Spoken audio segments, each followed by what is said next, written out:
Entonces, vuelvo a decirles, el Padre Eterno hizo un pacto con el rey David. Un pacto que encontramos en 2 de Samuel capítulo 7, sería bueno que lo leyera. Y vamos a leer ahorita un poco. Pero antes de David estaba otro rey. ¿Se acuerdan quién fue el primer rey que fue ungido en Israel? El rey Saúl. ¿De dónde era Saúl? ¿De qué tribu? ¿A qué tribu pertenecía? A la tribu de Benjamín. Después vino el rey del cual vamos a hablar.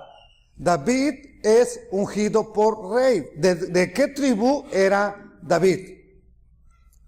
De la tribu de Judá, correcto. Entonces, él tiene en su corazón el deseo de hacer un edificio, una casa para el Padre Eterno. Ese es su anhelo.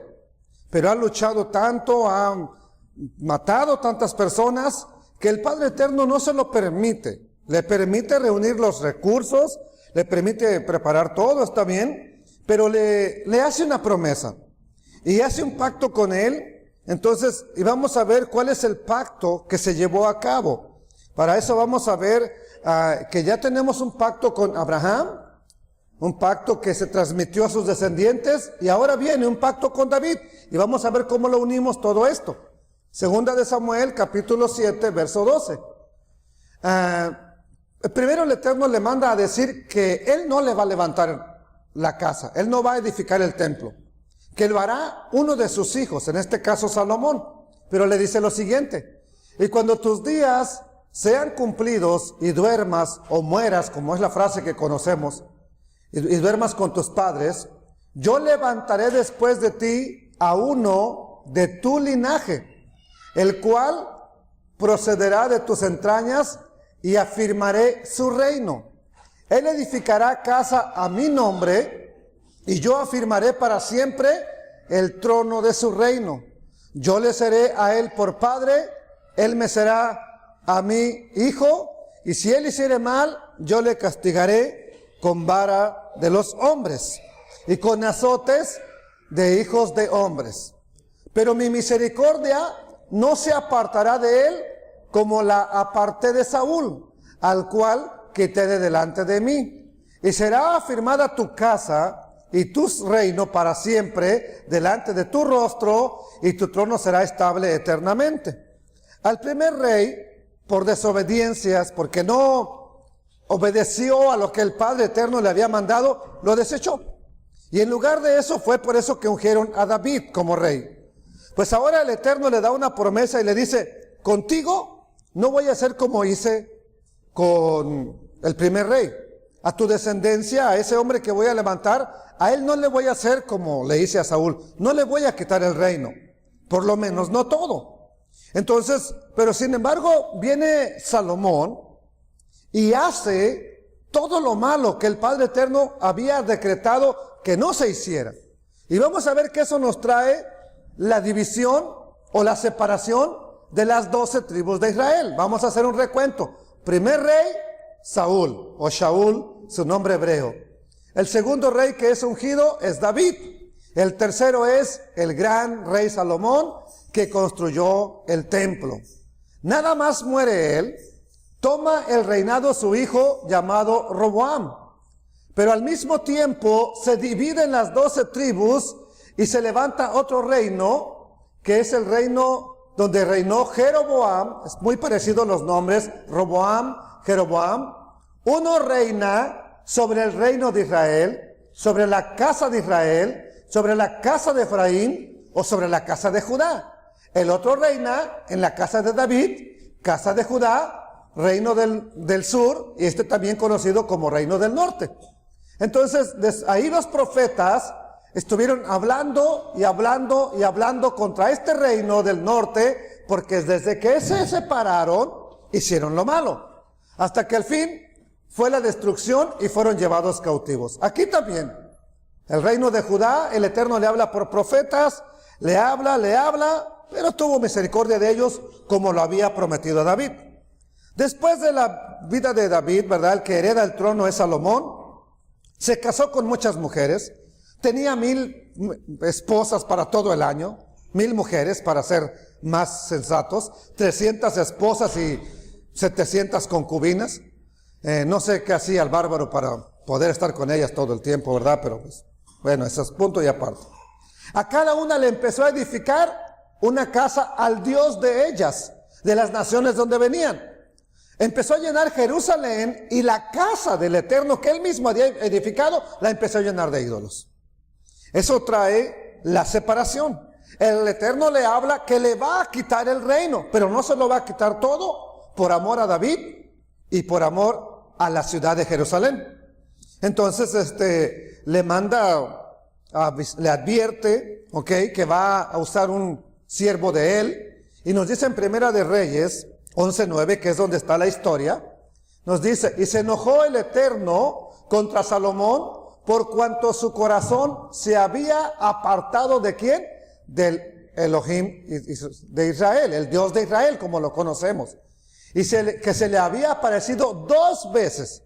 Una vez se le apareció en sueño al inicio de su reinado, otra vez le vuelve a aparecer y le habla el Eterno. Entonces dice, ya se le había aparecido 2 veces y le había mandado acerca de esto, lo que ahora estaba haciendo, que no siguiera ¿a quién? A dioses ajenos. Mas él, Salomón, no guardó lo que le mandó el Eterno. Y le dijo el Padre Eterno a Salomón, a Shelomo: por cuanto ha habido esto en ti, y no has guardado mi pacto y mis estatutos que yo te mandé, por esta razón, que dice que va a ser el Eterno. Dice, romperé, no te lo quitaré, romperé de ti el reino y lo entregaré a tu siervo. Jeroboam había sido un siervo de Salomón. Sin embargo, no lo haré en tus días. O sea, no voy a romper, no voy a dividir el pueblo de Israel, no lo voy a dividir mientras tú estás vivo. Por amor a David, tu padre, que le hizo la promesa que acabamos de ver en Samuel, capítulo 7. Dice, lo romperé de la mano ¿de quién? De tu hijo. ¿Cómo se llamaba el hijo? Roboam. El otro es Jeroboam. ¿Ok? Entonces, pero no lo romperé no romperé todo el reino, sino que daré una tribu a tu hijo, por amor a David mi siervo, y por amor a ¿qué más? A Jerusalén, la ciudad que yo he elegido, dijo el Eterno. Entonces, no es porque las Naciones Unidas digan, no es porque el señor presidente Donald Trump diga, no es porque Guatemala cambie su embajada a Jerusalén, es porque el Padre Eterno escogió esa ciudad. Se levantó un hombre llamado Jeroboam, él reinó en lo que se le conoce como casa de Israel. A partir de este momento, de que hay una división, una es casa del norte o reino del norte, reino de Israel, casa de Israel o casa de Judá, la de abajo, donde gobernó el descendiente de David. Esto es bien importante porque hay una ignorancia en este aspecto. Y cuando los profetas vengan y hablen y digan casa de Israel, a partir de aquí, cada vez que digan casa de Israel, no se refiere a todos los hebreos, se refiere solamente a las 10 tribus que se separaron y formaron la casa de Israel, o casa de Efraín. ¿Por qué se le llamó casa de Efraín? Porque que está aquí, precisamente es un descendiente de Efraín. Por eso, como al primer rey era descendiente de la tribu de Efraín, por eso se le llama casa de Efraín. Es un descendiente de David, se les llama también casa de David, a lo que ahora son los judíos, y nada más son 2 tribus, Judá y Benjamín, se unieron, y por eso ahora se les conoce como judíos, porque son de la tribu de Judá. Por eso si usted pregunta, ¿y cuál es el pueblo de Israel? Los judíos. No, esos son nada más una parte. La otra parte, estamos por descubrir dónde se encuentran. Pero entonces aquí ya tenemos que hubo una división. Se separan a este rey Jeroboam, le quedan 10 tribus. El Eterno dijo que le iba a dejar nada más una al hijo de David.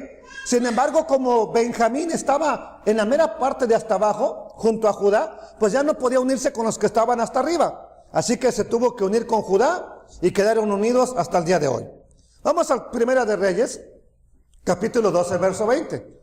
Y aconteció que oyendo todo Israel que Jeroboam había vuelto, regresó porque había estado en Egipto, se había ido a refugiar, pues ahora regresa. Ya el Eterno ha decidido dividir el reino y enviaron a llamarle a la congregación y le hicieron rey sobre todo Israel. Aquí cuando dice sobre todo Israel, estamos hablando de las 10 tribus, ¿ok?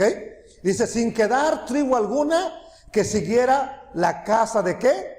De David, sino solo la tribu de Judá. Y cuando Roboam, hijo de Salomón, vino a Jerusalén, reunió a toda la casa ¿de qué?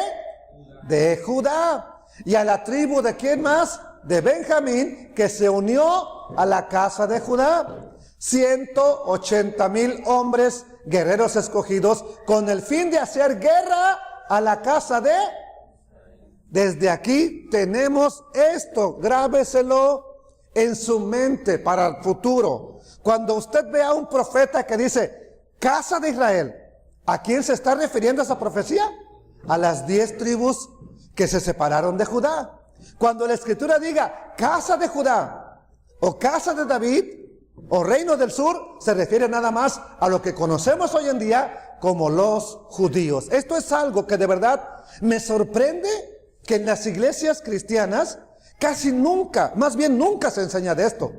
Y es algo crucial, porque los profetas hablan, incluso lo que conocemos como Nuevo Testamento dice, y las casas de Israel, y la casa de Israel, y la casa de Judá. Pero parece que nadie quiere entender esto, y es crucial. Entonces, desde aquí nace, en esta división nace, casa de Judá, y casa de ¿qué? ¿Cómo se llaman las dos casas? A ver, una, la más grande, donde estaban las 10 tribus, ¿cómo se llamó? Casa de Israel. La otra, la más pequeña, la que permanece hasta el día de hoy, ¿cómo se le llamó?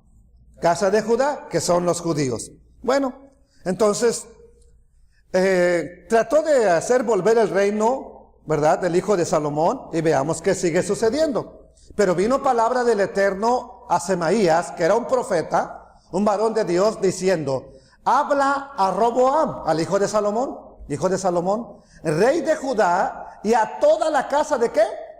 De Judá y de Benjamín, que estaban unidos con la casa de Judá, y a los demás del pueblo, diciendo, así ha dicho Adonai, no vayan, no peleen contra sus hermanos los hijos de Israel, vuélvanse cada uno a su casa, porque esto lo he hecho yo, dice el Eterno. Y ellos oyeron la palabra del Eterno, de Elohim, y volvieron y se fueron conforme a la palabra del Padre Eterno. Entonces, aquí estamos viendo, ya el Eterno dijo, tranquilos, no peleen, es decisión mía que se dividan, que estén separados. Entonces, uno de los más grandes errores que se cometen, lo tengo que recalcar, es no conocer la historia cuando los profetas hablan a casa de Israel y a casa de Judá. Eso es algo que por lo menos usted ahorita ya va a tener una noción. Le recomiendo que lea la historia para que se instruya, para que no le engañen, para que no le vuelvan a picar los ojos con eso. Entonces, en términos sencillos, el rey Roboam reinó sobre la casa de Judá. Roboam es el hijo de Salomón, nieto de David. El rey Jeroboam reinó sobre lo que se conoce como casa de Israel. Entonces, así se les conoce a partir de entonces la historia, como dos casas, como dos pueblos. Ya no era uno solo, ahora eran dos pueblos, dos países. Así entonces que cuando se menciona casa de Israel, ¿verdad? Se está refiriendo a un reino. Se le conoce como casa de Efraín, casa de Israel, casa de Judá, que son las famosas 10 tribus perdidas.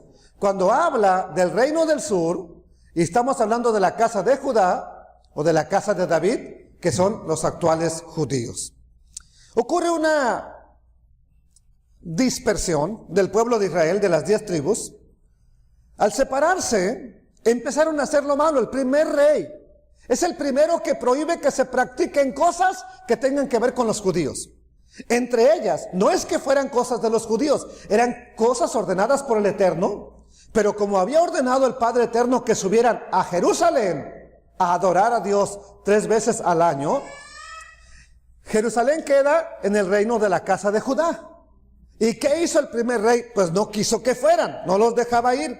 Entonces, como no los deja ir a celebrar la Pascua, la fiesta de Shavuot, Pentecostés como se conoce, y Sukkot o los tabernáculos, no los deja ir. Les pone 2 becerros, uno hasta el norte del territorio de Israel y otro que estaba pegado al territorio de Judá.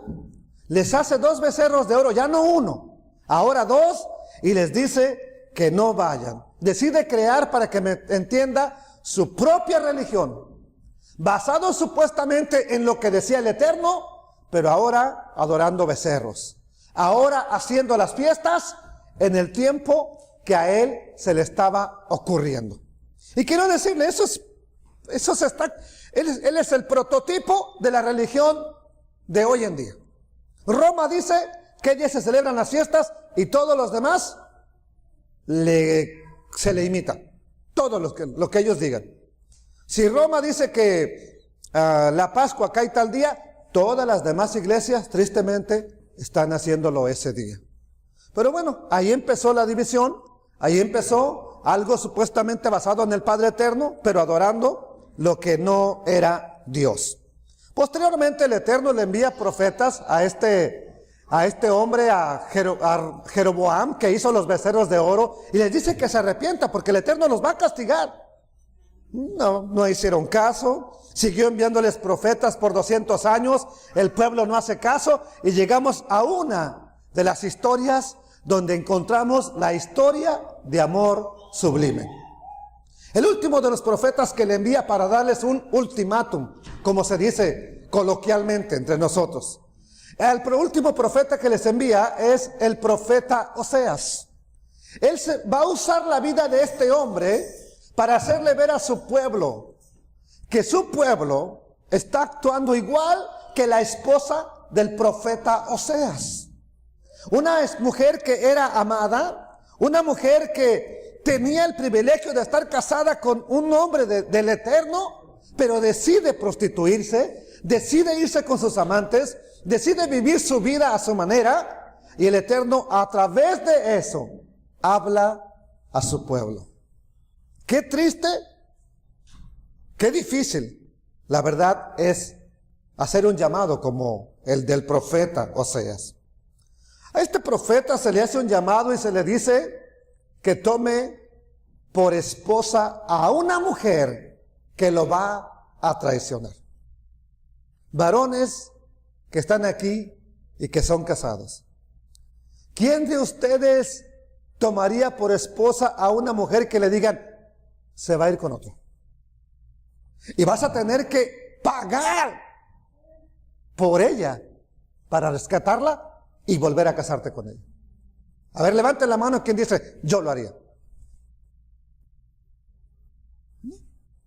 Vean, mujeres, que tanto los aman. ¿Sí? Que tanto amamos.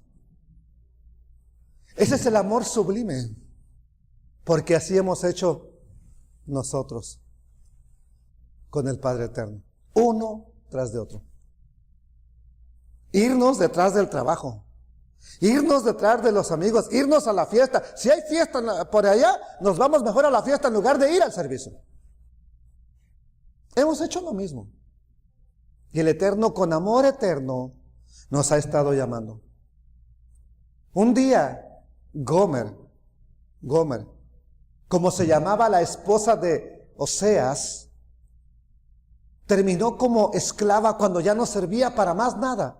La vendieron como esclava. Antes de ser vendida como esclava, ella pensaba que eran sus amantes los que le daban todo lo que ella tenía, las joyas, los lujos que tenía. Pensaban que era el amante. No lo dice exactamente así la escritura, pero la historia cuenta Y por lo que deja entrever la historia, dice, ella no supo que yo le daba el vino, el aceite, para que ella comiera. Ella pensaba que eran sus amantes. Y cuenta una parte de la historia de mi pueblo Israel, de Judá, que precisamente Oseas le daba dinero al amante de su esposa y decirle, cómprale comida, vístela. Llegar a ese punto, hermanos, es algo que yo no creo que lo podría tolerar, soportar, no sé. Ahorita apenas que el Eterno de verdad me hiciera ese llamado, pero tal vez no lo podía soportar. Y ella, ¿qué cree que pensaba ella? Al comprarle un vestido nuevo, al tener, mi amante me está dando todo, pero no era el amante. Los amantes terminaron vendiéndola como esclava. Y el Eterno le dice, ve y cómprala. Y vuélvete a casar con ella. Wow. Esto ya nos va a enseñar algo que precisamente pasó. Y por lo cual ahora nosotros somos llamados a ser pueblo del Eterno. La esposa de Adonai otra vez. Gomer significa consumado. Gomer significa terminado. Algo que terminó, algo que acabó. ¿Qué dijo el Mesías cuando está muriendo en el madero? Las últimas palabras que dijo. ¿Cómo dijo? Eso en hebreo, ¿cómo sería? Gomer. ¿Quién es Gomer? La esposa adúltera. La esposa que representa el adulterio de Israel. Amados hermanos, entonces ella se fue detrás de sus ídolos. Se fue detrás de sus amantes. Y nos dice la profecía de Oseas, capítulo 1, verso 1. Palabra del Eterno que vino a Oseas, hijo de Beeri, en los días de Usías, Yotam, Ahaz, Yehezquías, reyes de Judá, y en los días de Jeroboam, hijo de Joás, rey de Israel. Está hablando reyes de casa de Judá y casa de Israel. El principio de la palabra del Eterno por medio de Oseas, dijo el Eterno a Oseas. ¿Qué fue lo que le dice? Ve, tómate una mujer, ¿qué? Fornicaria. E hijos de fornicación, porque la tierra fornica apartándose del Eterno. Si quiere usted escuchar toda la conferencia, la tenemos verso por verso en nuestros canales de YouTube y en iVoox. Ya está verso por verso toda la profecía de Oseas. Ahorita nada más voy a resumir algo. Fue, pues, y tomó ¿a quién? A la terminación. Hija de Diblaim, la cual concibió y dio a luz un hijo. Aquí viene algo importante que vamos a ponerle atención. ¿Cómo le dice el Eterno que le ponga por nombre a ese hijo? Ese primer hijo, bien posiblemente era de Oseas.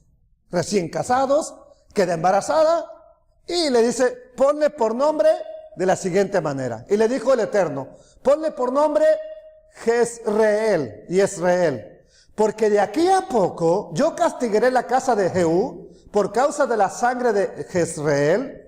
Y haré cesar el reino de la casa de Israel. Voy a hacer que se acabe la casa de Israel. En aquel día quebraré yo el arco de Israel en el valle de Jezreel. Después tuvo una hija. Ya ahora es de los amantes. Tiene una hija después de Jezreel. ¿Qué significa Jezreel? Antes de seguir avanzando. El nombre Jezreel significa la siembra del Eterno. ¿Qué le había dicho el Padre Eterno a Abraham? Que sembraría su simiente ¿en dónde? En todas las naciones de la tierra. Bueno, aquí ahora le dice que le ponga por nombre al primer hijo la siembra del Eterno, la siembra de Dios, como lo conocemos coloquialmente. Pero después dice que en el verso 6 concibió ella otra vez y dio a luz una hija. Y le dijo Elohim, ponle por nombre Lo Ruhamá, porque no me compadeceré más de la casa de Israel, sino que los quitaré del todo. Lo Ruhamá, que significa no compadecida. No me voy a compadecer más, ya me tienen cansado, ya les hablé, ya les mostré el amor. ¿No quieren? Ya no me voy a compadecer más de ellos. Aquí, por estas frases que están aquí, ya no me voy a compadecer. Por la que viene después, ya no serán mi pueblo. Es que se han tomado la mayoría de teólogos y predicadores para decir que Dios, el Eterno, desechó a su pueblo. Sí, desechó a la casa de Israel. Les dio carta de divorcio, porque él mismo lo planeó así. Pero aún a ellos dice que los va a hacer volver. Sin embargo, a la casa de Judá nunca le ha dado carta de divorcio. Bueno, tuvo esta hija, ya no me compadeceré. Ahora les dice que vayan, ¿verdad? Y otra vez va a tener un hijo, y ahora vamos a ver cómo le pone. Y le dice, ahora, después de destetar a Lo Ruhamá, concibió y dio a luz otro hijo. El primero, Jezreel, una hija, Lo Ruhamá, y el otro, Lo Ami. Y le dijo el Eterno, ponle por nombre Lo Ami. Lo es no en hebreo, Ami es pueblo. Por eso Ab de Abraham, el nombre Ab es padre, Ham es naciones. En este caso nada más es uno. Ami es no pueblo mío. En este caso va a ser Lo Ami, no pueblo mío. Porque ustedes no son mi pueblo y ni yo soy su Dios.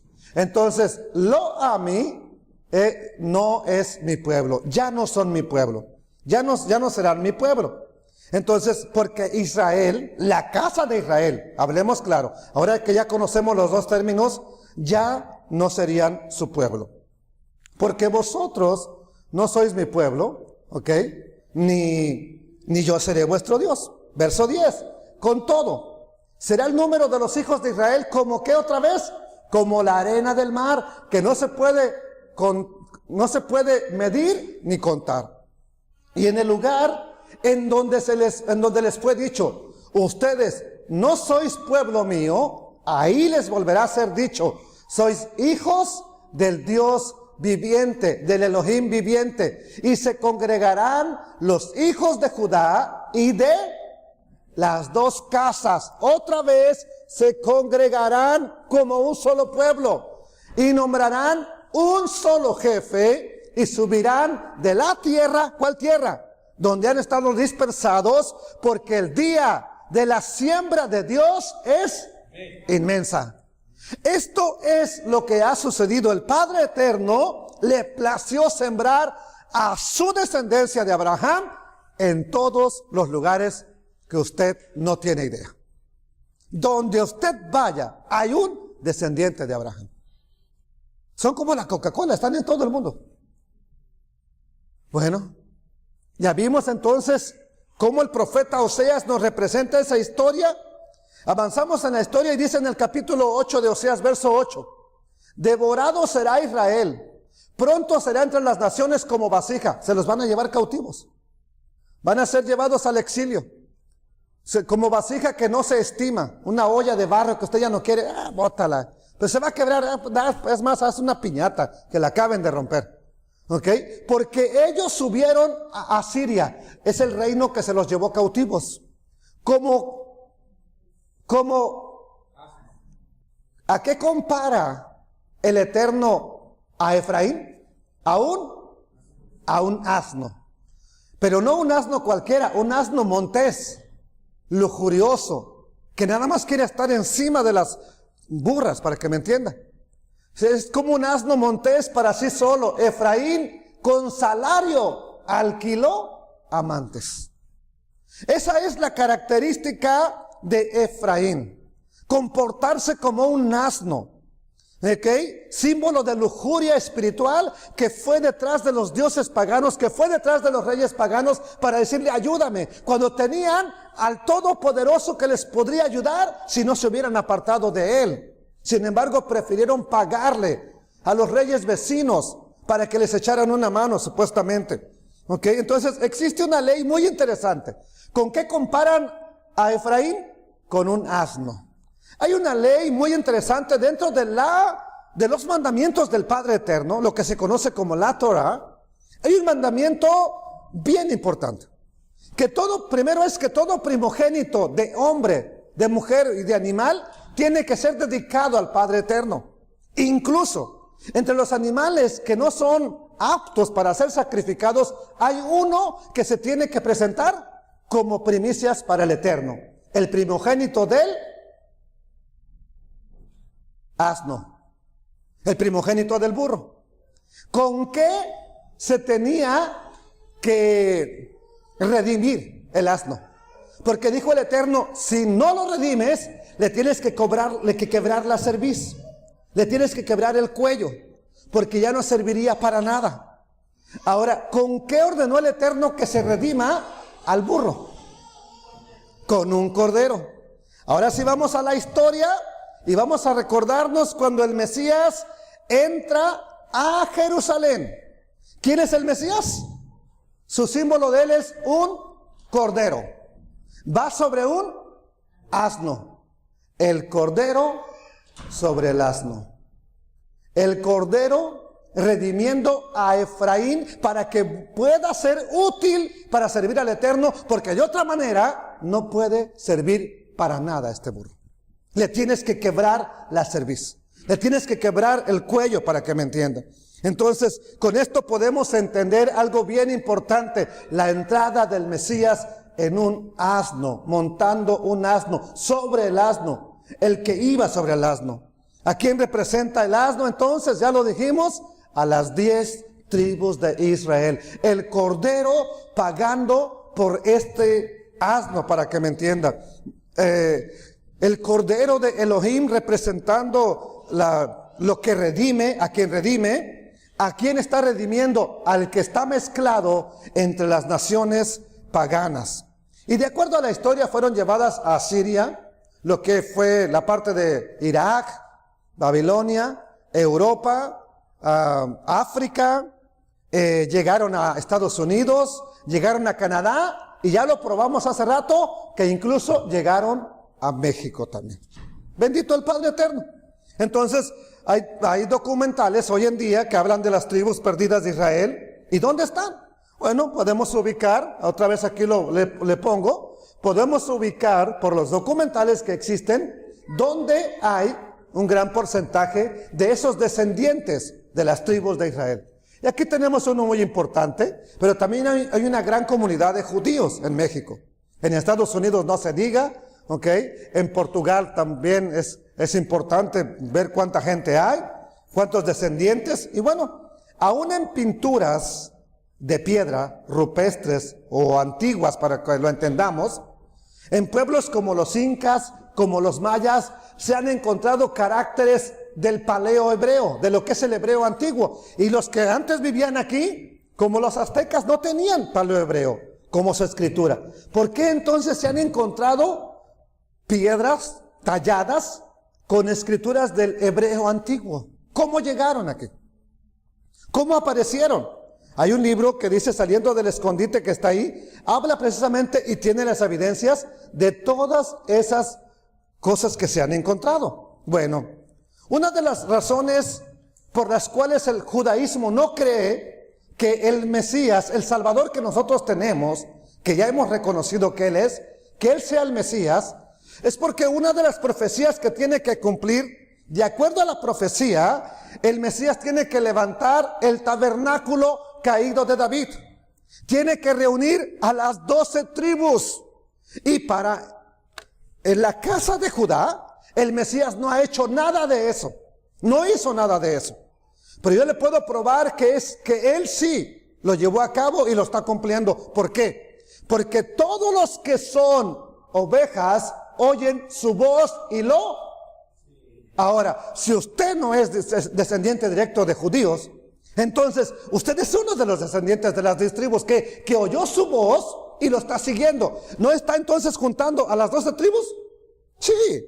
No lo vemos todavía en la gran escala como tiene que llevarse, pero lo está cumpliendo. Bendito el Padre Eterno. Entonces, el cristianismo, los descendientes cristianos, se caracterizan así. No todos, gracias al Eterno, pero esto lo encontré en una website y dice así, dice Iglesia Gentil, ¿de quién? De Cristo. Usted puede ponerlo, puede buscarlo y va a ver que le va a aparecer la Iglesia Gentil de Cristo. ¿Qué significa gentil? Gentil no es una persona amable, bondadosa, bien portada, caballerosa, o sea, no. Gentil, el término gentil, de acuerdo a la palabra del Eterno, es un pagano. Entonces, ¿qué estaría diciendo este logotipo en general? Estaría diciendo la iglesia pagana de Cristo. Ahora, yo no creo que usted se considere pagano, ¿o sí? Nadie. Pero eso es lo que significa gentil. Búsquelo en un diccionario. No crea que lo quiero impresionar o lo quiero engañar. Búsquelo en un diccionario. Sobre todo si tiene un diccionario, acceso a un diccionario bíblico, para que le dé la definición bíblica de lo que está hablando. ¿Ok? Entonces, pareciera que este pueblo no tiene nada que ver con lo que el Mesías está haciendo. Por eso se dice que son un pueblo gentil. Y quiero decirle una cosa. Desde la perspectiva judía, desde la perspectiva de Israel, el Mesías tiene que reunir a las 12 tribus de Israel. Si no, no califica para ser el Mesías. Es una de las razones por las cuales no quieren creer que él sea el Mesías.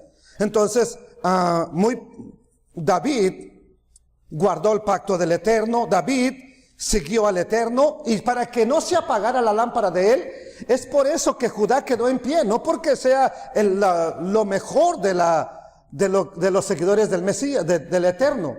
Pero el Padre Eterno había dicho esto en Primera de Reyes 11:29. Aconteció pues en aquel tiempo que saliendo Jeroboam, esto es cuando le anuncia a Jeroboam, ya le había dicho a Salomón que le iba a quitar el reino. Ahora le dice el que será el primer rey de la casa de Israel. Saliendo de Jerusalén, le encontró en el camino el profeta Ahías de Silo o Silonita. Y este estaba cubierto con una capa nueva. Y estaban ellos dos solos en el campo. Y tomando Ahías la capa nueva que tenía sobre sí, la rompió. ¿En cuántos pedazos?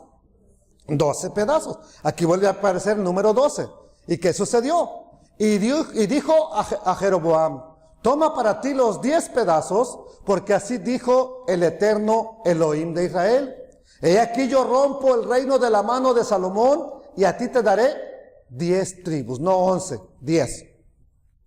Y él tendrá una tribu por amor a David mi siervo, y por amor a Jerusalén, ciudad que yo he elegido de todas las tribus de Israel. Aquí se le da la profecía, se le dice lo que va a acontecer. Tiempo después de que Jeroboam llevó al pueblo de Israel, a la casa de Israel, a la idolatría, Judá también cayó en la idolatría, siguieron pecando, pero el Eterno dijo que los iba a guardar.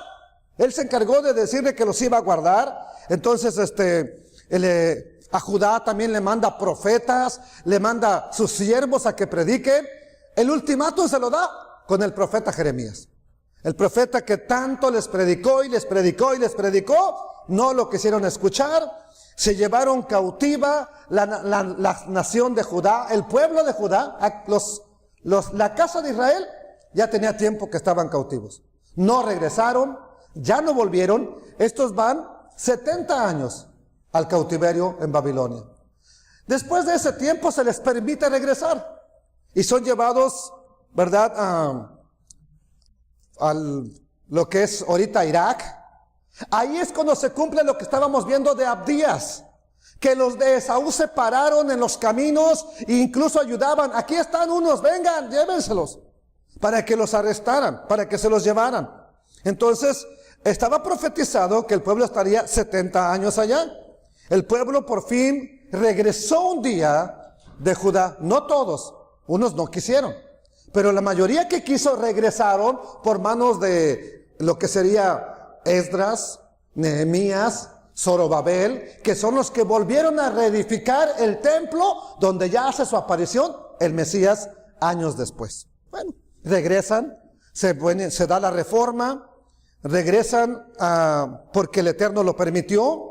Entonces llegan ansiosos, llegan con el anhelo de practicar la palabra del Eterno, empiezan a practicar las fiestas, empiezan a practicar lo que el Eterno le dice, y es cuando de pronto aparece el rey de Israel que visita a las ovejas perdidas. Ahora vamos a hacer una prueba. ¿Cuántas casas dijimos que se dividió el pueblo de Israel? ¿En cuántas casas? En dos. Una. ¿Cómo se llamaba la más grande? ¿Casa de Efraín o casa de Israel? La otra era la casa de Judá. Ahora, cuando el Mesías viene y dice, yo he sido enviado a buscar a las ovejas perdidas de la casa de Israel, ¿a qué ovejas se está refiriendo? ¿Y eso cuándo lo entendió? Hace 20 años. Hace 2 años. ¿No? ¿Por qué nunca habíamos entendido eso que él dijo? No he sido enviado sino a las ovejas perdidas. ¿Por qué perdidas? Porque hasta el día de hoy no han regresado a Israel. De la casa de Israel. Ahora, él como hebreo, no como mexicano, porque a veces pensamos que el Mesías era mexicano, o en la mayor de los casos pensamos que era gringo, sobre todo como lo pintan, ¿verdad?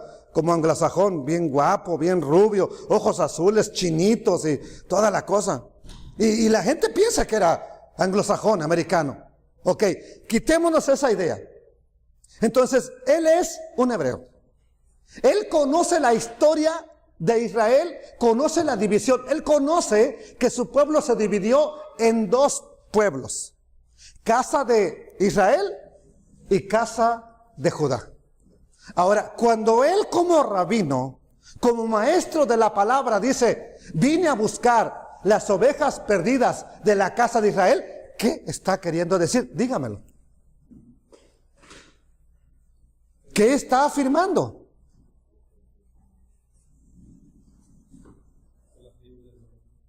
Que vino a buscar las ovejas que estaban lejos de Israel, en el exilio, que estaban allá. ¿En dónde nació el Mesías? Nace en la casa de pan, Betlehem. Pero ¿dónde fue criado? ¿Dónde vivió cuando ya regresaron de Egipto? Que el ángel, el malaj, le avisó a José y le dijo, regresa, porque el que procuraba la muerte del niño ha muerto. ¿A dónde llegaron a vivir? ¿A dónde se fueron a vivir? ¿Se acuerda? A ver, ¿dónde se fueron a vivir? Él vivía en Galilea. ¿Qué había pasado en Galilea? ¿Qué estaba en Galilea? Bueno, la profecía misma dice, Isaías 9:2, el pueblo que andaba en tinieblas vio gran luz. Los que moraban en tierra de sombra de muerte, luz resplandeció sobre de ellos. Él vivió en Nazaret y cuando empieza su ministerio, se muda a Capernaum, que es la aldea de donde salieron a predicar. Pero él creció en Nazaret, ahí creció. ¿Qué había en toda esa región? Decápolis, Mar de Galilea, donde andaba viajando, donde andaba predicando. ¿Quién había estado antes ahí? Lo que con nosotros sabemos ya por la historia, que eran las 10 tribus del norte, conocidas como Casa de Israel. Ahora, ¿por qué él va a vivir allá? Si él es judío, él podría estar viviendo tranquilamente en Jerusalén, en Belén. De ahí, es hijo de David. La misma escritura lo dice. Jesús, hijo de David. ¿Dónde nació David? En Belén. Y la otra parte de su vida, en la ciudad de Jerusalén, que está bien cerca. Entonces, ahí podía haber seguido viviendo él. Pero ¿por qué se va de ahí? Se va a la tierra de los gentiles. El pueblo que andaba en tinieblas vio gran luz. Los que moraban en tierra de sombra de muerte, luz les resplandeció. ¿Quiénes estaban ahí? Vea la historia del libro de los Reyes y se va a encontrar que cuando Asiria se lleva a las 10 tribus del norte, a la casa de Israel, se los lleva cautivos, dejó solamente a los más pobres y trajo gente de otros países que había conquistado y los trajo y los mezcló acá. Eso es algo que han hecho los países para quitarles la identidad a las personas. Por ejemplo, aunque usted no lo crea e investíguelo para que no que piense que lo estoy engañando, por Yucatán hay muchos que tienen los ojos así. ¿Por qué? Porque cuando vinieron los barcos chinos a México y los llevaron a trabajar en el tabaco y en el jenequén, en una especie de maguey, en la obra textilera en Yucatán, les quitaron a las esposas chinas y las casaron con mexicanos. Y a los chinos les dieron mujeres de otro país, así los separaron y así los podían tener como esclavos y nada más les daban de comer y asunto solucionado. Esa es una manera de quitarle la identidad a las personas. Eso fue lo que hizo el rey de Asiria. Trajo personas de otros países y los mezcló con la intención de quitarles su identidad. Para que me entienda, todo lo que era el reino del norte, todo lo que fue la casa de Israel, lo llenó de gentiles. Y dice que adoraban al Elohim de Israel, pero adoraban también a sus dioses. La misma religión que hay hoy en día. ¿Por qué lo hicieron así? Porque nada más tenían temor porque se los estaban comiendo los leones, se los estaban comiendo las fieras. Así que dijeron, oye, pues no sabemos las leyes del Dios de este país. Y les mandaron un sacerdote que les enseñara, pero ese sacerdote había adorado becerros, había adorado ídolos también. ¿Y qué cree que les enseñó? Ahí empezó la mezcla de la religión, que hasta hoy en día, si tiene alguna coincidencia, pues es pura casualidad solamente. Bueno, él estuvo viviendo ahí para hablarle precisamente al hijo que perdió la herencia. Para eso apareció el Mesías en esa región. Por eso hizo tantos milagros, para hablarle al hijo que había derrochado la herencia, al hijo pródigo. Ellos son las ovejas perdidas de la casa de Israel y por eso aparece predicando ahí, para decirles que regresen al Padre eterno. Ellos son las ovejas perdidas. Por eso cuando envía a sus discípulos a predicar, les dice algo bien importante. A estos 12, Mateo capítulo 10, verso 5, a estos 12 envió el Mesías, Yeshua, su nombre hebreo, que conocemos por Jesús en español, y les dio instrucciones diciendo, por camino de gentiles.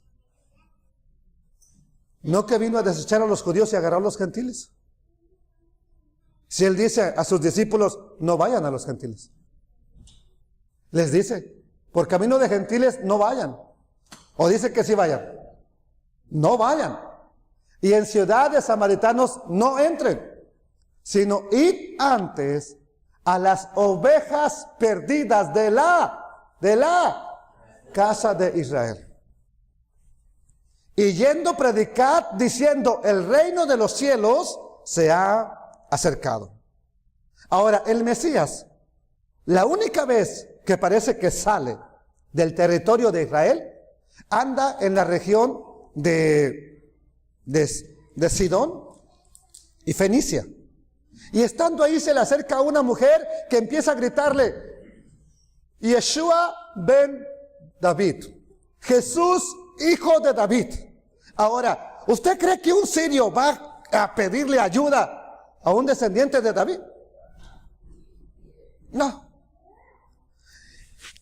Si no se acuerdan lo que dijo el Mesías, aquí vamos a verlo para que vean que a ella también le recuerda qué fue lo que él vino a hacer. Saliendo Yeshua de allí, se fue a la región de Tiro y de Sidón.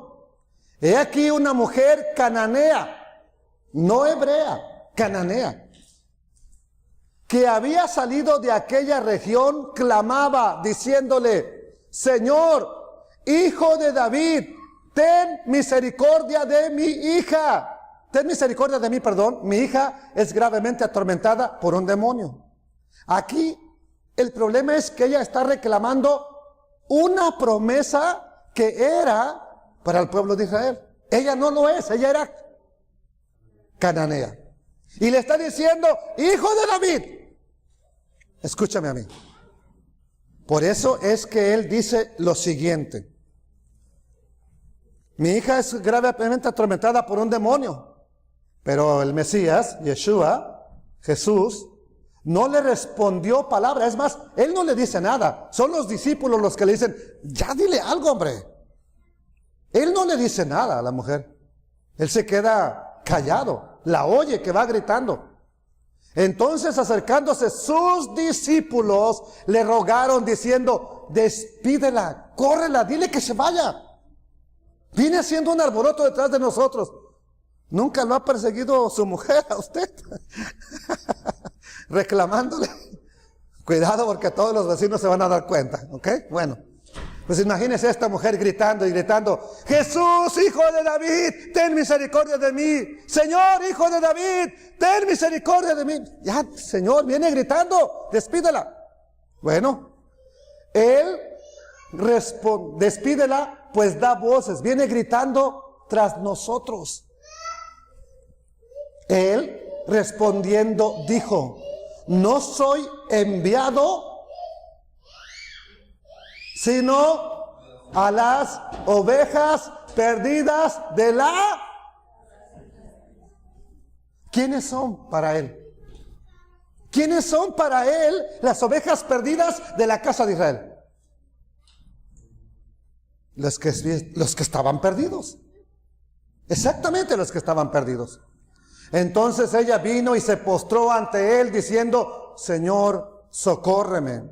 Respondiendo él dijo, no está bien tomar el pan de los hijos, y aquí le pusieron bien bonito, perrillos. Y cuando usted perrillo, ay, este perrillo, un cachorrito. Pero la palabra correcta es perros. No está bien que yo le quite a mi hijo su pan y se lo eche a un perro. ¿Cómo la está comparando el Mesías? Yo no, olvídese de mí. A esta mujer. Y no él. Así eran considerados. Y aún hasta hoy en día, ¿verdad? El no perteneciente al pueblo de Israel se le considera como un animal por el hecho de que no conoce la instrucción, de que no se guía por la instrucción de Dios, y actuamos por los instintos.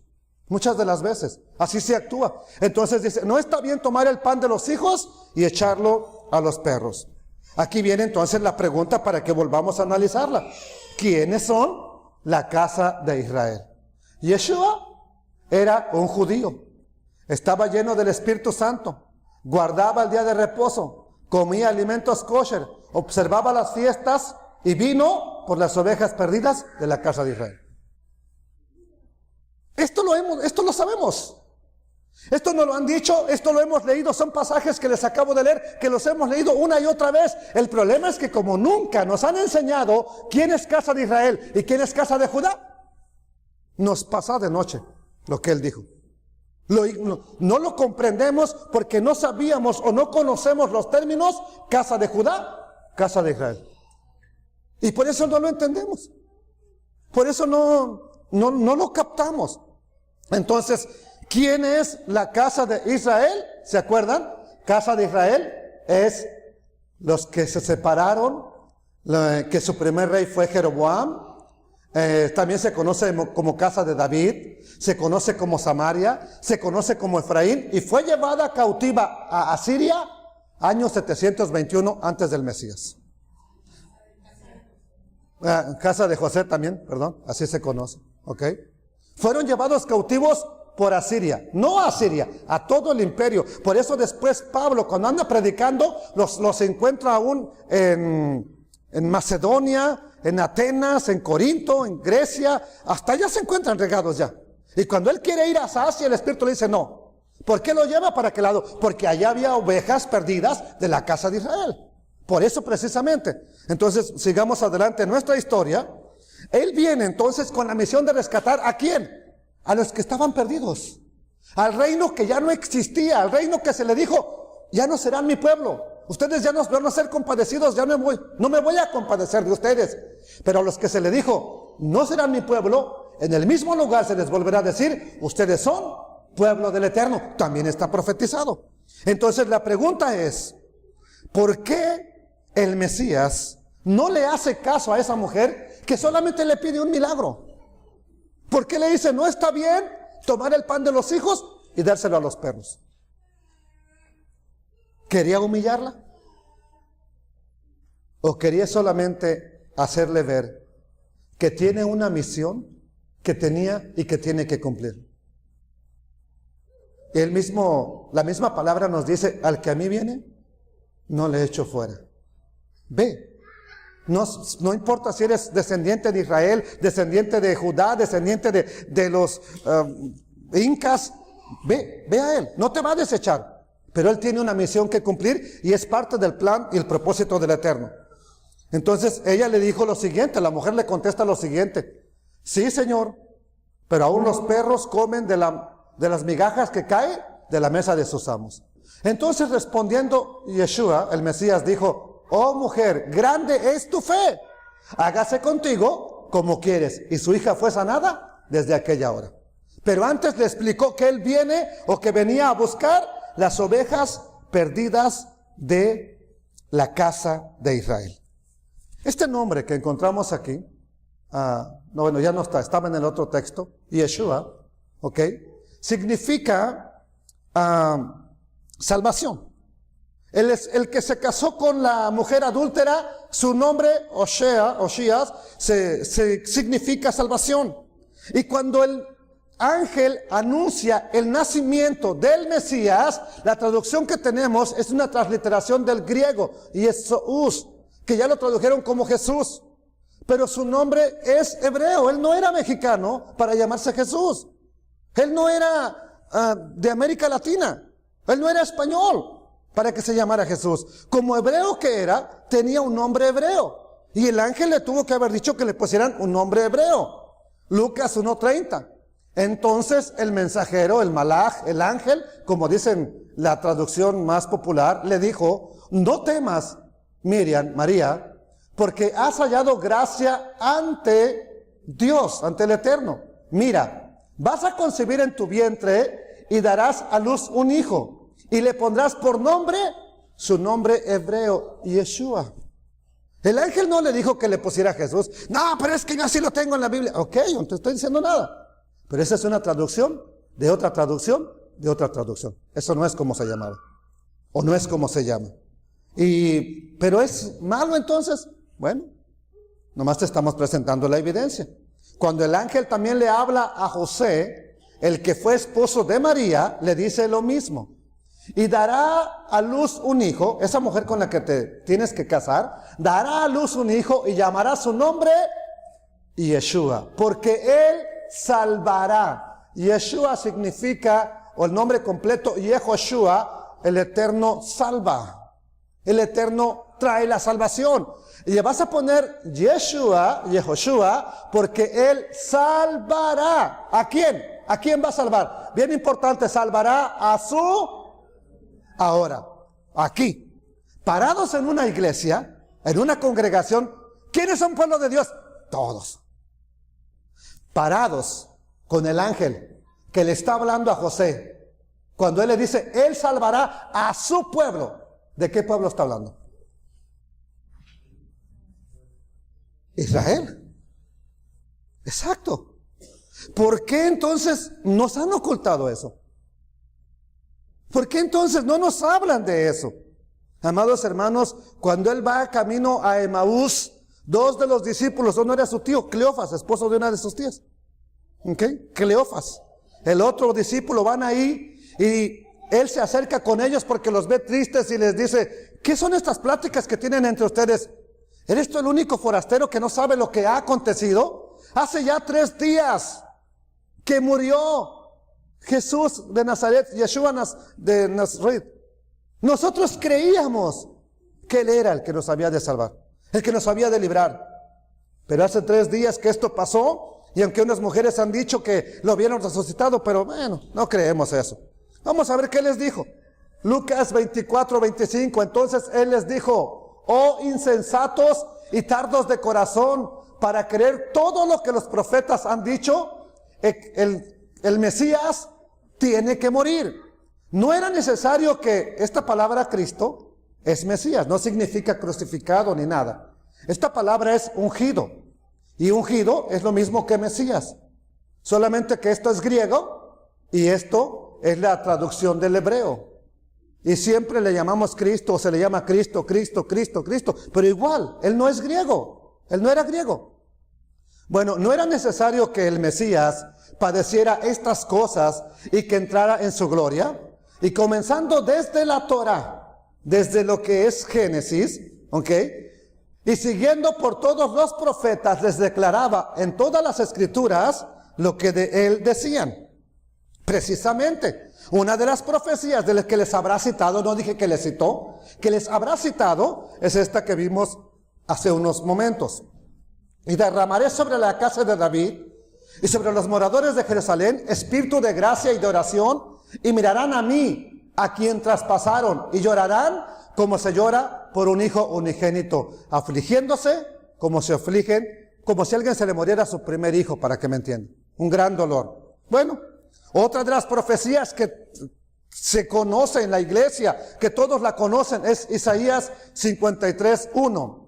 ¿Quién ha creído a nuestro anuncio? ¿Sobre quién se ha manifestado el brazo del Eterno? Subirá con el renuevo delante de él y como raíz de tierra seca. No hay parecer en él. ¿Se acuerdan que hablamos de dos Mesías?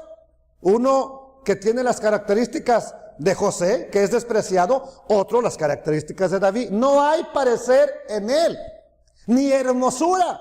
Cuando otros pasajes dicen que era el más hermoso de los hijos de los hombres. Aquí dice que no hay parecer en él. ¿Cuándo? Cuando lo desfiguraron, cuando lo golpearon, cuando lo torturaron. Quedó irreconocible. ¿Qué muchacha se va a enamorar de él así? Ay, qué guapo estás. No, que no hay parecer en él ni hermosura. Le veremos más sin atractivo, para que le decimos. No lo vamos a ver atractivo. No lo vamos a ver como si fuera la estrella de Hollywood que parece. Despreciado, eso es lo que ha pasado con él. Despreciado y desechado entre los hombres. Varón de dolores, experimentado en quebranto. Como que escondimos de él el rostro. Fue menospreciado y no lo estimamos. Ciertamente llevó él nuestras enfermedades, nuestras culpas, nuestro pecado. ¿Por qué? Porque la paga del pecado es muerte. El tener pecado en la vida es estar enfermo. Y sufrió, no quiero decir que si alguien está enfermo es porque tiene pecado, no. El pecado causa muerte, el pecado causa enfermedad en el ser humano. Entonces él llevó esas enfermedades, esos pecados, sufrió nuestros dolores. Nosotros le tuvimos por azotado, por herido del Eterno, por abatido. ¿Qué dice? Mas él herido fue por nuestras rebeliones, molido por nuestros pecados. El castigo de nuestra paz, para que tengamos paz, le fue cargado a él. Por su llaga fuimos nosotros curados. Todos nosotros nos descarriamos como ovejas. La oveja perdida que fue a buscar al Mesías. Cada cual se apartó por su camino, mas el Señor cargó en él el pecado de todos nosotros. Angustiado él y herido, no abrió su boca. Como cordero fue llevado al matadero, ¿verdad? Perdón, está repetido. Y como oveja, delante de sus trasquiladores, enmudeció y no abrió su boca. Pregunta obligada que tenemos que hacer aquí. ¿Por qué el Mesías tuvo que morir? ¿A quién dijo que venía a buscar a las ovejas perdidas de la casa de Israel? ¿Por qué tuvo que morir? ¿No podía salvarnos sin morir? ¿No es poderoso para salvarnos sin morir? Claro que sí. Su muerte también se debe a un plan. Hay una profecía, hay una parte de la palabra del Eterno que dice que quien le dio carta de divorcio a una esposa no puede volver a tomarla por esposa.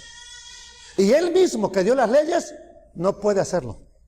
Por eso es que tiene que morir. Veamos Deuteronomio 24:1. Cuando algún hombre tomare una mujer y se case con ella, si no le agradare por haber hallado en ella alguna cosa indecente, lo que hizo la casa de Israel, lo que hizo el Eterno, ¿verdad?, con Efraín, ¿qué vio en ellos? Indecencia, idolatría, maldad. ¿Y qué hizo? Les dio carta de divorcio. Bueno, cuando alguien encuentra algo indecente, le escribirá carta de divorcio.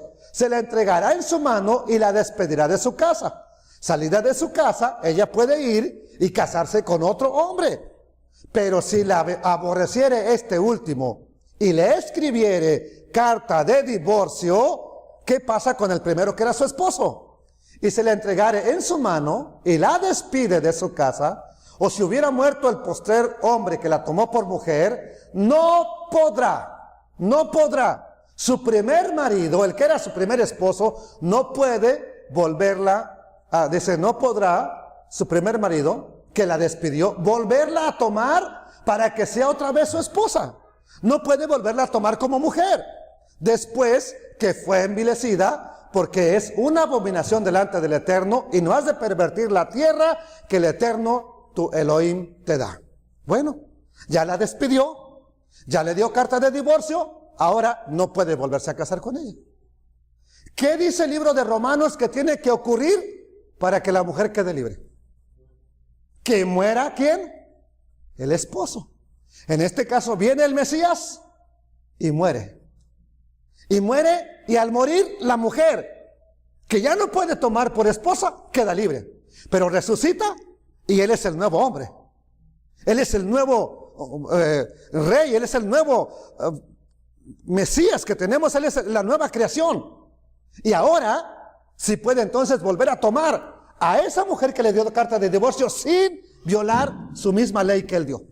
Él puede volverlo a hacer, y es exactamente lo que hace. Por eso es que muere por ella, y por eso incluso en el madero dice consumado es, mencionando el nombre Gomer, que es por quien estaba muriendo. Wow, consumado es. Vino a buscar y a salvar lo que se había perdido. Voy a tratar de ir acabando con esto. El Mesías manda a sus discípulos a predicar. Las 12 tribus están esparcidas, incluso los judíos están esparcidos. Y cuando sus discípulos saben que el maestro se va, le hacen una pregunta crucial. Le preguntan lo siguiente. Entonces los que se habían reunido le preguntaron diciendo: Adón, Señor, ¿restaurarás el reino a Israel en este tiempo? Están hablándole a sus discípulos. Oye, ya te vas, pero ¿qué pasó? ¿Qué es restaurar a Israel? ¿Nada más era salvar a Judá? No, era reunir a las 12 tribus. ¿Restaurarás a Israel en este tiempo? ¿Qué contesta él? Él les dijo: no les toca a ustedes saber los tiempos o las sazones que el Padre puso en su sola potestad, pero recibirán poder cuando haya venido sobre ustedes el Espíritu Santo, y me serán testigos en Jerusalén, en Judea, en Samaria y hasta lo último de la tierra. Y habiendo dicho estas cosas, viéndolo ellos, fue alzado y le recibió una nube que lo cubrió de sus ojos. Por casi 2000 años, o ya por 2000 años prácticamente, se ha estado cumpliendo esto que dijo el Mesías: vayan, prediquen aquí, prediquen en tal lugar, pero después me van a todas las, lo último de la tierra. ¿Y dónde es lo último de la tierra? Pues hasta donde estamos, hasta el Ecuador, más abajo, Argentina, Brasil, Alaska, para allá es lo último de la tierra. Allá ha llegado el mensaje de este que vino a buscar las ovejas perdidas. ¿De dónde? ¿De quién? De la casa de Israel. Ahora se dice que su pueblo no le recibió, pero quiero decirle quiénes eran los 3000 que recibieron el Espíritu Santo en el capítulo 2 de Hechos. Eran judíos o prosélitos convertidos al judaísmo. Los 5000 que le predicó Pablo, los miles y miles que guardaban la ley de Dios. Basta leer el libro de los Hechos para ver cuántos y cuántos eran los que le estaban esperando, los que le recibieron, los que recibieron esa palabra. Ahora, si hay alguien que entendió la misión, óigame bien esto, a lo mejor no lo ha escuchado nunca. Si hay alguien que entendió la misión del Mesías, fue el sumo sacerdote Caifás. ¿Caifás? Sí. Vamos a ver por qué Caifás. Él sí entendió la misión. Caifás era lo que conocemos como el sumo sacerdote, lo que conocemos como el sacerdote mayor que estaba en el tiempo del Mesías. Y vamos a ver que acababa de resucitar a Lázaro. Y luego entonces en el mismo capítulo 11, verso 45, entonces muchos de los judíos que habían venido para acompañar a María, la hermana de Lázaro, y vieron lo que hizo Yeshua, ¿qué dice? Ahora, todos estos que creyeron en él, ¿qué eran? ¿Griegos? ¿Romanos? ¿Mexicanos? ¿O qué eran? Pues judíos. Entonces, ¿cómo es que los judíos no creyeron en él? Todos estos creyeron en él. Entonces, desde aquí ya tenemos una cosa que ha hecho que se rechace las cosas del Eterno. Verso 46, que nos dice: pero algunos de ellos, no todos, algunos de ellos fueron a los fariseos y les dijeron lo que Yeshua había hecho. Entonces los principales sacerdotes y los fariseos reunieron el concilio, el Sanedrín, que incluso condenó al Mesías a la muerte, y dijeron: ¿qué haremos? Porque este hombre hace muchas señales, y si le dejamos así, todos creerán en él. No que no creían, ya había muchos, ahora dice, todos creerán en él, y vendrán los romanos y destruirán nuestro lugar santo. Y eso es lo que le preocupaba, porque él vivía del templo donde estaba vendiendo y cambiando animales que según ellos eran limpios y los demás no. Ellos hacían cambio, cobraban por todo eso, y dice: van a destruir nuestro lugar santo. Y esa es su preocupación, y también la nación. ¿Qué más dijo? Vamos a ver. Entonces, ¿quién? Caifás, que era uno de ellos, pero también era el sumo sacerdote aquel año, les dijo: ustedes no saben nada. Ok, si yo te digo, tú no sabes nada, se supone que entonces yo sí sé, ¿no? Ok, ustedes no saben nada. Él, ¿sí sabe o no sabe? Sí, vamos a ver por qué sí sabe. Ni piensan que nos conviene que un hombre muera. Fíjate, que un hombre muera por el pueblo y no que toda la nación perezca. Ahora, esto no lo dijo porque fuera muy inteligente, pero lo sabía. Esto no lo dijo por sí mismo, sino que como era sumo sacerdote aquel año, profetizó, dio una profecía ¿de qué? De que Yeshua debería de morir por debía de morir por la nación. Pregunta: ¿cuál nación? ¿Cuál era la nación en la cual él estaba en ese momento? La nación de Judá, el reino de Judá. Tenía que morir por ellos, sí, también por ellos. Pero también dice algo importante en el verso que sigue. Vamos a verlo. Y no solamente por la nación. Aquí viene la clave. Sino también ¿para qué? Y esto lo sabía, y esto lo profetizó, esto lo dijo en profecía. No solamente tiene que morir por la nación, sino también para congregar en uno a los hijos de Dios que estaban. ¿Quién estaba dispersos, hermano? Ahora, ¿alguien lo sabía que esto tenía que ser así? Sí. Que no le hayamos prestado atención, punto y aparte. Lo sabían, lo profetizaron y lo dijeron. Ahora viene algo bien interesante después de esto.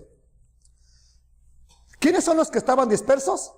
La casa de Efraín. ¿Y a dónde cree que se fue el Mesías nada más pasar esto? ¿A dónde cree que fue? Bueno, vamos a seguir leyendo. Así que desde aquel día acordaron. ¿Por qué? Porque debería de morir. Por tanto, Yeshua ya no andaba abiertamente entre los judíos, como si él fuera alemán. ¿Por qué no le pusieron sencillamente, ya no andaba abiertamente entre los de su pueblo?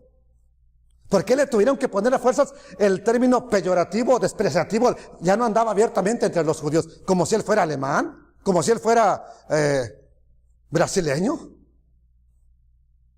Él era judío. Ya no andaba abiertamente entre los judíos, sino que se alejó de allí a la región contigua al desierto. ¿Qué es desierto para un hebreo, para un judío? Eliel. El exilio. Es andar en el exilio. ¿Ok? Eso tiene comparación con eso. A una ciudad llamada ¿Por qué precisamente tuvo que irse al desierto? A Efraín. Y ahí está hasta el día de hoy. Yeshua, ¿ha estado entre los judíos? No.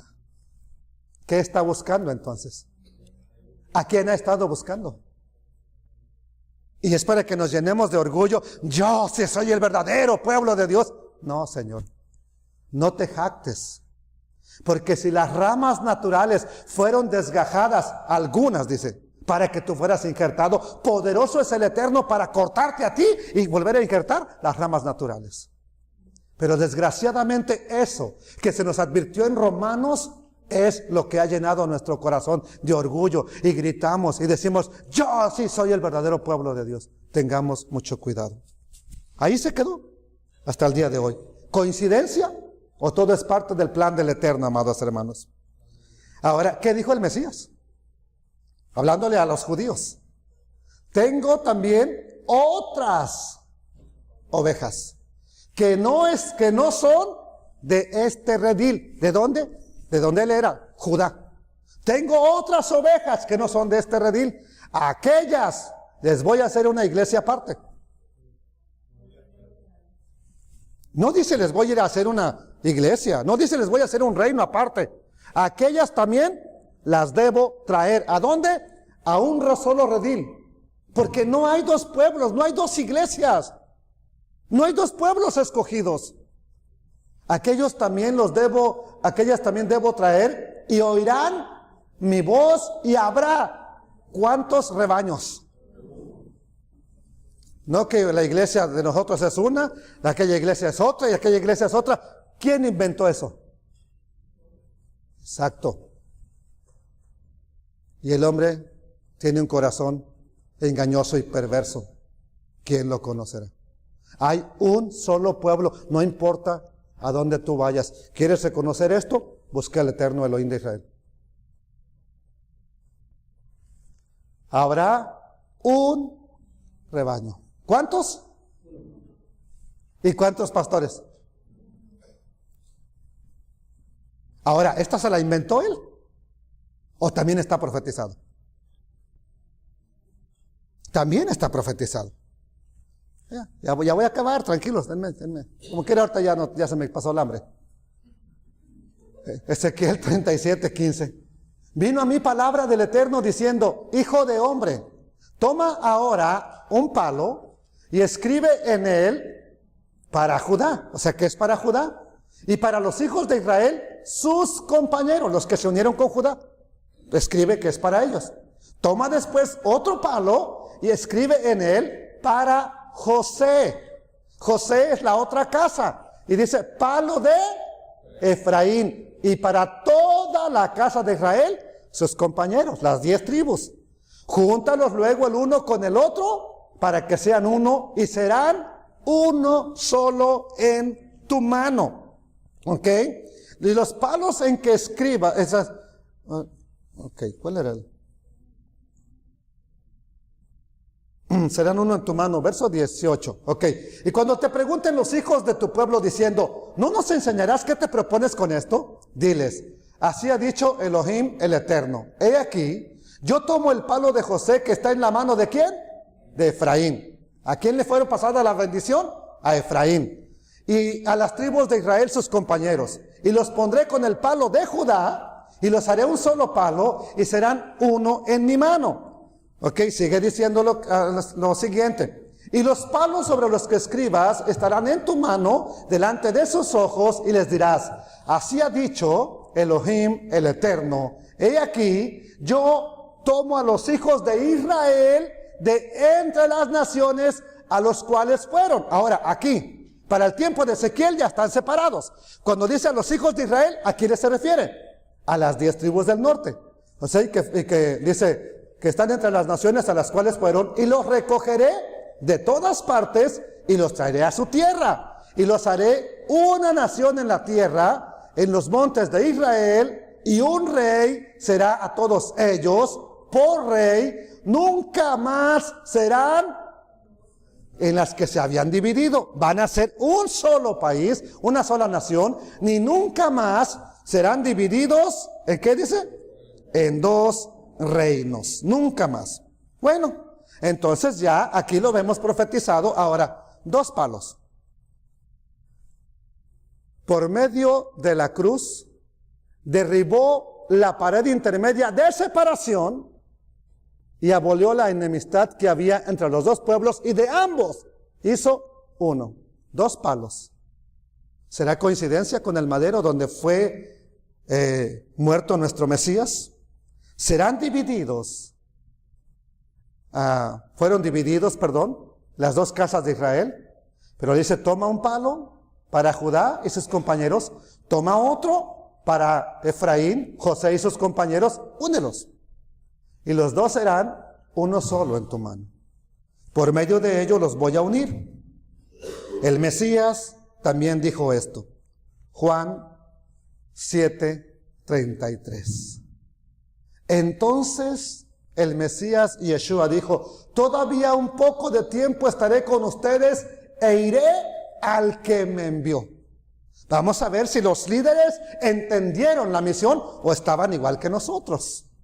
Me buscarán y no me hallarán, y a donde yo estaré, ustedes no pueden venir. Vean lo que contestan entonces los líderes. Entonces los judíos dijeron entre sí, ¿a dónde se irá este que no le hallemos? A ver, ¿a dónde se va a ir que no le podamos encontrar? Se irá, a ver, 1, 2, 3. Se irá a los dispersos entre los griegos y enseñará a los griegos. ¿A dónde estaban en ese tiempo los dispersos? En el imperio griego, que fue a donde fue a predicar Pablo sus viajes misioneros. Se irá a los que están dispersos. ¿Quiénes fueron dispersos? Casa de Efraín. ¿Sabían entonces ellos acerca de esto? Sí, se irá a ellos y les enseñará a los griegos. ¿Qué significa esto que dijo, me buscarán y no me hallarán? A donde yo esté, ustedes no van a poder venir.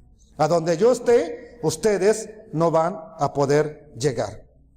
Amados hermanos, los judíos, el pueblo de Israel, sabía que había ovejas perdidas que el Mesías tenía que venir a juntar para hacer uno, otra vez su pueblo, y que ya no fueran más dos pueblos. Tristemente, nosotros los líderes de una iglesia, de una congregación, tenemos la mala costumbre de decir, mi iglesia, mi reino, mis ovejas. ¿Cuándo dice el Eterno que son tuyas? ¿Cuándo dice que tenemos nuestro reino? Nunca es de nosotros, el reino es del Elohim eterno. Las ovejas son del Mesías y las ovejas de él oyen su voz y le siguen. ¿Será usted una de las ovejas perdidas que él vino a buscar para llevarte a su rebaño? ¿Serás tú una de ellas? Si tú eres una de ellas, no te pierdas la última parte que nos queda, que hoy ya no la voy a poder dar, porque ahora sí se me van a dormir. Pero mediante la voluntad del Eterno temprano, tenemos que hacerlo. Vamos a escudriñar los escritos. Te voy a probar. ¿Se acuerdan de dos palabras claves? Naciones y reyes. Te voy a probar. ¿A quién fue enviado Pablo? Shaul. Te voy a probar cuál es la orden que se le dio con la escritura. Y Pablo es uno de los personajes menos entendidos de las Sagradas Escrituras. Tan es así que el mismo Pedro dijo, siendo judío, habiendo andado con el maestro, dijo esto, y con esto acabo. Tengan entendido que la paciencia de nuestro Señor es para salvación, como también nuestro amado hermano Shaul, Pablo, según la sabiduría que le ha sido dada, les ha escrito, casi en todas sus cartas, sus epístolas, hablando en ellas de estas cosas, entre las cuales hay algunas difíciles de entender, las cuales los indoctos, ¿qué es un indocto? Alguien que no le han enseñado doctrina. Y no hablo de doctrina de bautismo de la iglesia. Doctrina es palabra del Eterno. Los indoctos e inconstantes, ¿quiénes son inconstantes? Alguien que anda aquí, al rato va para allá, al rato va para el otro lado. Y los inconstantes tuercen, como también las otras escrituras, para su propia perdición. Vamos a darle gracias al Padre Eterno. Padre, gracias por mostrarme en tu palabra no lo que yo me quiero imaginar, sino que me estás mostrando la bendita misión del Mesías. Nos has mostrado ya por la historia escritural y la historia de la humanidad cómo tu pueblo ha sido dispersado en todas las naciones del mundo. Pero tus ovejas y las ovejas que están aquí, Padre, abre sus oídos para que escuchen tu voz y no la voz de un predicador. Que escuchen la voz del buen pastor, porque el buen pastor nos va a llevar a verdes pastos, a lugares de reposo. Padre eterno, ahora te pido que me des las fuerzas para seguir compartiendo la última parte con la cual miraríamos si nosotros somos esas ovejas que el Mesías vino a buscar, o somos un pueblo aparte que se jacta nada más de ser tu verdadero pueblo, pero que a lo mejor no hemos entendido ni tu palabra, ni la misión, ni hemos entendido la historia. Padre, te pido que bendigas a cada una de las personas que me soportó todo este tiempo, hablando. Bendícelos, dales fuerzas, bendícelos económicamente, bendice sus vidas, y gracias por permitirme llegar hasta este momento. Gracias a mis hermanos que llegaron de Texas, gracias por mi esposa, mis hijas que me han acompañado y que están aquí con nosotros, en el nombre bendito del Hijo de Elohim, del Hijo de Dios, el Mesías Yeshua, y para gloria del Dios y Padre eterno. Amén. Todopoderoso Elohim. Amén.